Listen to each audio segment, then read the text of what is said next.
Bonjour chers étudiants, aujourd'hui Inch'Allah, donc on va corriger le contrôle test de mécanique, d'accord. Commençons par l'exercice numéro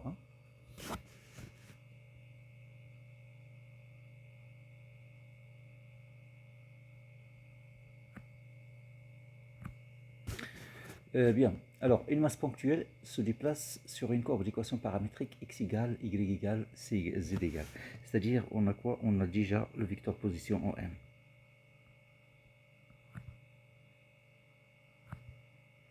OM projeté dans la base cartésienne qu'on va noter B1, c'est égal à quoi? C'est égal à d exponentielle, ça c'est x, d exponentielle moins 2 oméga t, y c'est égal à b cosinus de oméga t, puis z c'est égal à c sinus de oméga fois t. Très bien.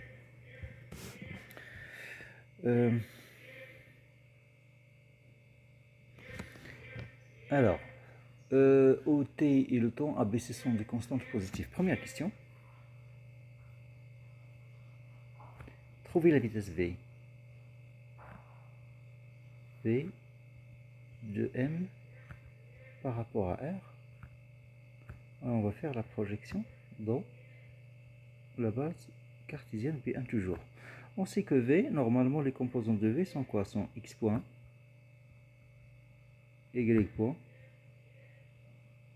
et z point. Alors c'est quoi x point? C'est la dérivée de x, d'accord, par rapport au temps, faites attention. Hein. Donc nous avons quoi comme x? Donc c'est d exponentielle. D c'est une constante. On dérive l'exponentielle. Mais attention, hein, on dérive par rapport au temps. Là il y a 2 oméga à côté de t. Donc il faut dégager le 2 oméga. En fait, le moins 2 oméga. Donc moins 2 oméga exponentielle. On sait que la dérivée de l'exponentielle, ça reste moins 2 oméga fois t.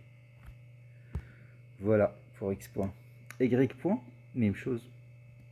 On va dériver le cos. Mais nous avons 2 oméga fois t. Donc il faut faire sortir le 2 fois oméga. Et ça fait moins, la dérivée de cos c'est moins sin, moins b fois 2 oméga fois sinus de oméga fois t. Super. Z point, même chose, il faut dériver sinus avec 2 oméga à l'extérieur. Donc ça va faire c, qui est une constante, 2 oméga fois cosinus de oméga fois t. Voilà tout. Hein. Donc voilà pour la vitesse. Donc je vais résumer, essayer de écrire plus simple. Donc ça donne donc V de M par rapport à R, projection dans la base cartésienne, c'est moins 2 oméga d exponentielle moins 2 oméga t. Deuxième composante, c'est moins 2 oméga b sinus de oméga t. Troisième composante, c'est 2 oméga c cosinus de oméga fois t. Très bien. Très bien. Ça c'est pour V. Accélération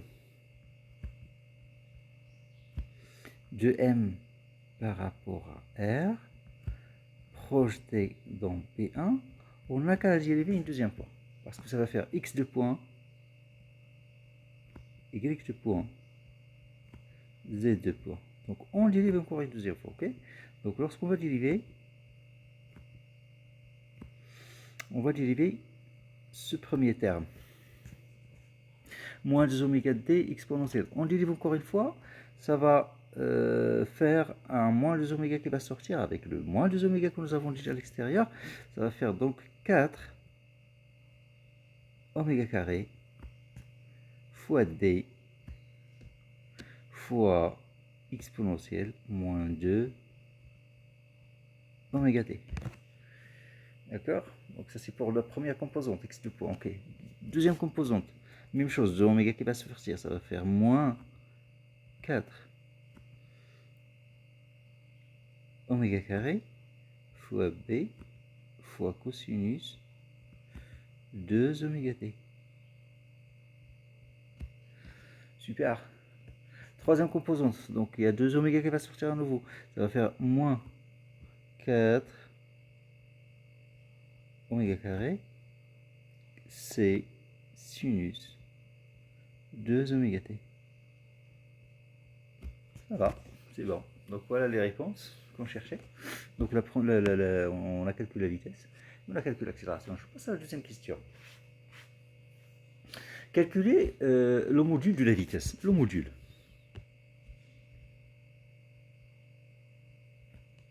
Le module de la vitesse, V, c'est égal à racine carrée. Bon, racine carrée, c'est la puissance 1,5.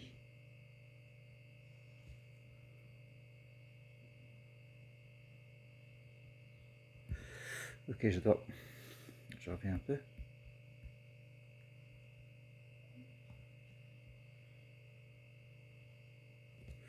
Bien, c'est la racine carrée. Non, la racine carrée, c'est la puissance 1,5. Voilà. De x point carré plus y point carré plus z point carré. C'est égal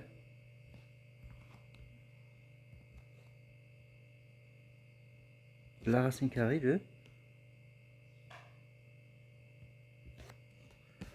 x point carré.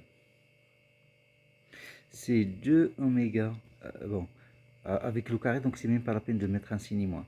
Donc c'est bon, je l'écris, c'est pas grave. 2 oméga d exponentielle moins 2 oméga t au carré plus moins 2 oméga b sinus 2 oméga t au carré plus 2 oméga c cosinus 2 oméga t au carré. Voilà. Bon, je peux factoriser. Je peux factoriser par quoi? Par 2 oméga. Par 2 oméga au carré. Donc ça fait 2 oméga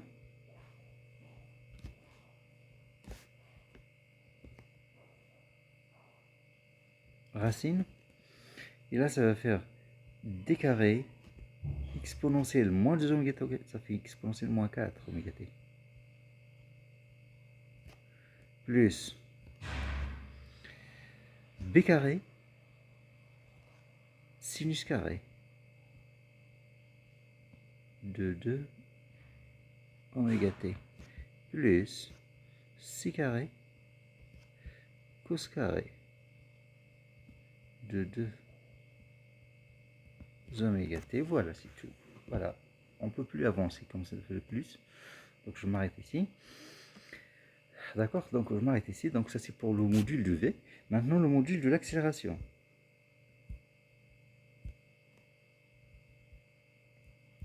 Même chose. C'est la racine carrée de x2 point carré plus y du point carré plus z du point carré. C'est égal la racine carrée. Donc je dois factoriser par... je peux factoriser ici par 4 oméga carré. D'accord? Donc il y a 4 oméga carré qui se répètent. Et puis à l'intérieur, on a d carré exponentielle moins 4 oméga t, hein, puisqu'on va faire le carré, plus b carré cosinus, voilà, cosinus carré de 2 oméga t, plus c carré sinus carré de 2 oméga t. Voilà, c'est bon. Pour la deuxième question aussi.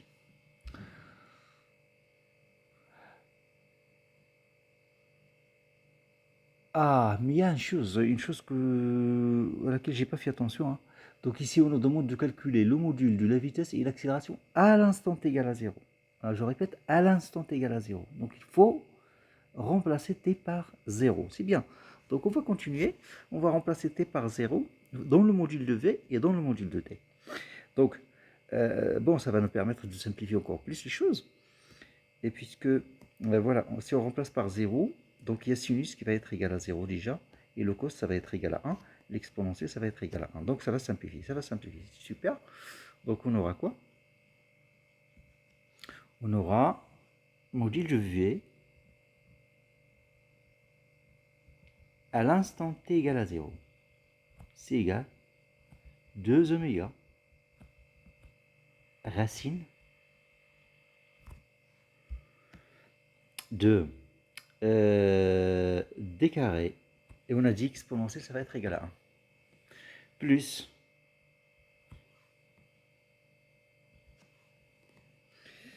c'est ce qu'on a ici, regardez, 2 oméga d carré, b sinus, ça va être égal à 0, plus c au carré, voilà, puisque le cos c'est égal à 1, plus c carré, donc c'est égal 2 oméga racine de d carré plus c carré. Voilà pour le module de V. Pour le module de l'accélération,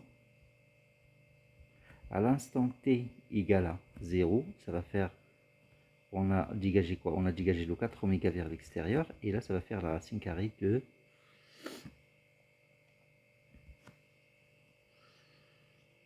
d carré plus b carré. Sinus, ça va être égal à 0. D carré plus b carré. D carré plus b carré. Voilà, c'est bien. C'est bien. Je passe à la question numéro 3. Calculer l'angle que fait la vitesse initiale avec l'axe x pour c égale à d. Calculer l'angle que fait la vitesse initiale avec l'axe OX pour c égale à d. Ah, la vitesse initiale.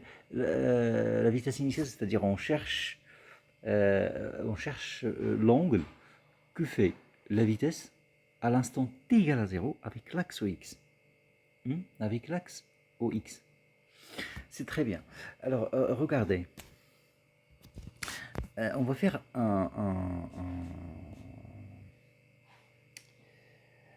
un schéma pour que vous puissiez comprendre. Donc, imaginons que la vitesse initiale, c'est ça, V0. Et que l'axe X, il est là. Donc, dans cette question, on cherche quel est cet angle qu'on a ici, qu'on va noter alpha. Super. Or, si je prends la vitesse, quand je projette la vitesse sur l'axe X, ça me donne quoi? Ça me donne X point. Donc, tout ça, Tout ça, c'est x point. Ok, x point, je connais, hein, je l'ai déjà calculé, super. Et qu'est-ce qu'on a ici? Ce qu'on a ici, c'est le module de la vitesse à l'instant t égale à 0. N'est-ce pas? Ça, c'est le module de la vitesse à l'instant t égale à 0, qu'on a déjà calculé aussi. Ici. Donc, et puisque ici, on a un angle droit, donc je peux utiliser le cosinus pour déterminer cet angle. C'est très simple. À quoi est égal cos alpha? Cos alpha à l'instant t égale 0, c'est égal à x point, divisé par le module de v. Divisé par le module de v qu'on a calculé et qui est égal à 2 oméga racine d carré plus c carré. Mais x point bien sûr à l'instant t égale à 0. Maintenant on va voir à quoi est égal x point à l'instant t égale à 0. On va revenir à la page d'avant. Voilà x point. Voilà x point. À l'instant t égale à 0, donc on va simplifier. Bon, l'exponentiel ça va être égal à 1 tout court. Hein. Et x point ça serait égal à moins 2 oméga d. Ok, moins 2 oméga d sur 2 oméga racine de d carré plus c carré. Et je vais simplifier par 2 oméga. Donc le cosinus, ça va être égal à moins d sur la racine carrée de d carré plus c carré. C'est-à-dire alpha, l'angle qu'on cherchait, c'est, je ramène le cos de l'autre côté, ça va faire l'arc cos. L'arc cos de d, de moins d plutôt sur racine de d carré plus c carré. Voilà la réponse à la question. D'accord ? Voilà la réponse à la question numéro 3.